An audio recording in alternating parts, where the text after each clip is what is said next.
मागच्या 2 ते 3 दिवसापासून 2च दिवसापासून डॉक्टर बाबासाहेब आंबेडकर यांच्या जयंतीच्या नंतर जयंतीमध्ये वाजवण्यात आलेल्या डीजेच्या कर्कश आवाजामुळं जो लोकांना त्रास झाला त्याच्याबद्दल सगळ्याच समुदायातली लोक व्यक्त होताना दिसत आहेत। माझं ह्या सगळ्याच समुदायातल्या लोकांना म्हणणं आहे, आत्ताच काही दिवसापूर्वी रामनवमी झालेली आहे। डीजे काय फक्त बाबासाहेब आंबेडकरांच्याच जयंतीत वाजवली जात नाहीत। या देशातल्या प्रत्येक जात समूहातल्या प्रत्येक प्रोग्राममध्ये डीजे वाजवला जातो। स्पेसिफिकली तुम्हाला जर पाहायचंच असेल तर पुणे मुंबईसारख्या ठिकाणी जाऊन एकदा अवश्य भेट द्या। पुण्यांच्या गल्ली गल्लीनं इथले गाववाले जे टपोरी पोरं असतात हे डीजे लावून छोट्या छोट्या गोष्टींना लोकांना त्रास देत असतात, पण ते दिसत नाहीत तर ते त्यांचे असतात, ते हिंदूंचे असतात, त्यामुळे ते दिसत नाहीत। बाबासाहेब आंबेडकरांच्या जयंतीमध्ये डीजे वाजवणे ही अस्पृश्यताच आहे, एक प्रकारची मानसिक अस्पृश्यता आहे। कारण ज्या लोकांना काल आपण माणूस म्हणून सुद्धा स्वीकारत नव्हतो ते लोक आज सन्मानानं डीजे लावून वाजवत आहेत, ही सुद्धा एक प्रकारची पोटदुखी असू शकते।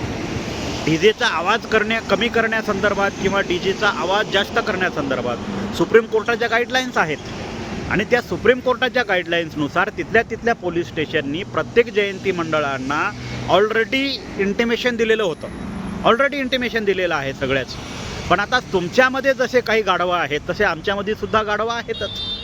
याचा अर्थ असा होत नाही की त्या गाढवांमुळं तुम्ही जयंतीला बदनाम करताय, बाबासाहेब आंबेडकरांच्या जयंतीला बदनाम करताय। आम्ही हे सुद्धा मान्य करतो, मी जर हेच जयंतीच्या अगोदर व्हिडिओ बनवला असता की डीजेचा आवाज कमी ठेवावा तर लोकांनी आमचा मुर्दाबाद केला असता, जिंदाबादही केला असता, त्याच्यात वाद नाही।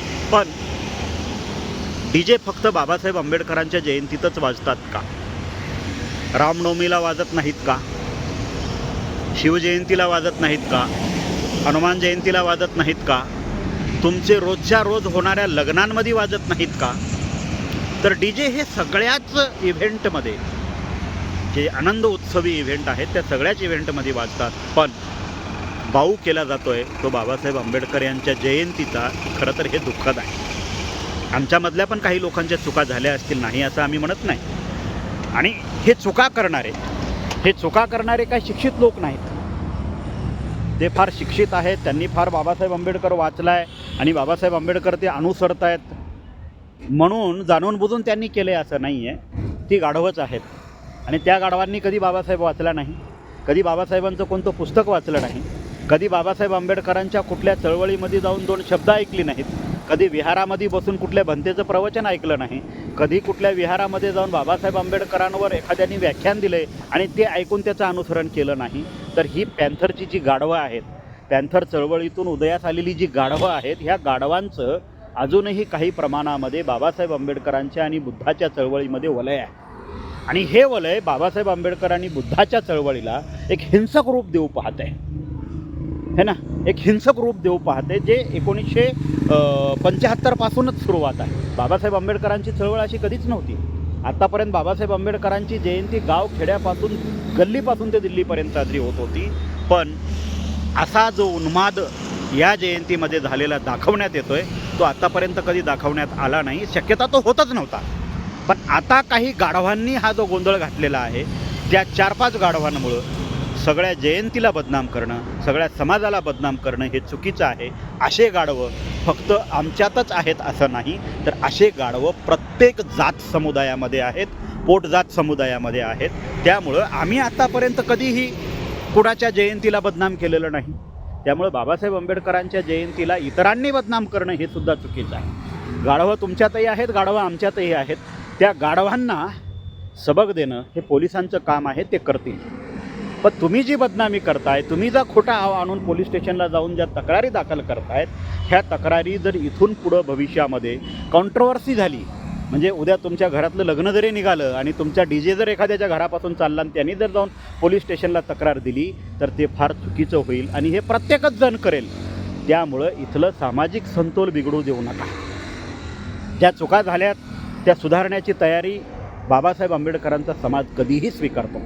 तो चुकांची त्याची जी चूक झालेली आहे ती तो कधीही मान्य करतो। आणि ती पुन्हा होणार नाही याची सुद्धा काळजी घेतो. नांदेडमध्ये जो काही प्रकार घडला, नांदेडमधून जे गाढवं आता शहाणपण शिकवत आहेत ना, हेच गाढवं पुण्यातून DJ नेऊन तिथं लावणारे गाढवं आहेत. ज्यावेळेस आम्ही बोलत होतो की बाबा तुम्ही हे असं करू नका रे, 1-2 व्याख्याते बोलवा, त्यांचं काहीतरी ऐका, पण ते जगात शहाणे आहेत ना. त्यांनी ना कधी बाबासाहेब वाचला आहे ना कधी वाचला नाही. वारसांनी त्यांना चळवळी मिळालेली गाढवं, ह्या गाढवांनी हा उन्माद लोकांना करण्यासाठी स्पेस निर्माण करून दिली, जागा निर्माण करून दिली. तो DJ आणतो ना, मग मी पण आणतो पुढच्या वर्षी. यावर्षी तो पुण्याहून आणतो तर मी पुढच्या वर्षी मुंबईहून आणतो. तो पुढच्या वर्षी मुंबईहून आणतो तर दुसरा दिल्लीहून आणतो. मग पुणे, मुंबई, दिल्ली, महाराष्ट्रातल्या सगळ्या जिल्ह्यातले जे काही DJ असतात हे प्रत्येक जिल्ह्यामध्ये जयंतीला जातात आणि तिथलं सामाजिक सलोख्याचं वातावरण ह्या काही गाढवांमुळं खराब करून येतात. त्यामुळं बाबासाहेब आंबेडकरांच्या जयंतीला बदनाम करत असताना इथं सगळ्यांनीच सामाजिक सलोखा ठेवण्यासाठी सगळ्यांच्याच जयंतीतल्या DJवर, सगळ्यांच्याच सार्वजनिक कार्यक्रमातल्या आवाजावर नियंत्रण मिळवण्यासाठी खरं तर पोलिसांनी योग्य ती कारवाई करणं काळाची गरज आहे. पण हे करत असताना फक्त बाबासाहेब आंबेडकरांच्याच जयंतीला बदनाम करून चालणार नाही.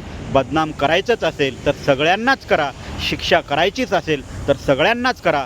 पोलिसांनी फक्त 14 एप्रिलच्या दिवशीच DJंचे डेसिबल रेकॉर्डिंग घेतल्यात असं नाही. मागं रामनवमी झाली त्यावेळेससुद्धा पोलिसांकडं रेकॉर्ड असतं. शिवजयंती झाली त्याचेसुद्धा पोलिसांकडं रेकॉर्ड असतं. अण्णाभाऊ साठेंची जयंती झाली त्याचेसुद्धा पोलिसांकडं रेकॉर्ड असतं. मागच्या 5 वर्षातल्या सगळ्यांच्या जयंत्यांचं रेकॉर्ड काढा, त्यांचे डेसिबल, साऊंड डेसिबल मोजा, साऊंडच्या आवाजाची तीव्रता मोजा आणि सगळ्यांवरच गुन्हे दाखल करा. फक्त बाबासाहेब आंबेडकरांची जयंती मोठ्या प्रमाणात होती, लोक जागृत होत आहेत, घरातून लोक बाहेर येऊन शांततेमध्ये जयंती करतायत, म्हणून त्याला काहीतरी DJच्या आडून गालबोट लावण्याचा प्रयत्न करून सामाजिक सलोखा निर्माण करू नका. हे फक्त बाबासाहेब आंबेडकरांच्या जयंतीत होत नाही, ते सगळ्यांच्याच जयंतीत होतं. त्यामुळं कारवाई ही सगळ्यांवरच झाली पाहिजे.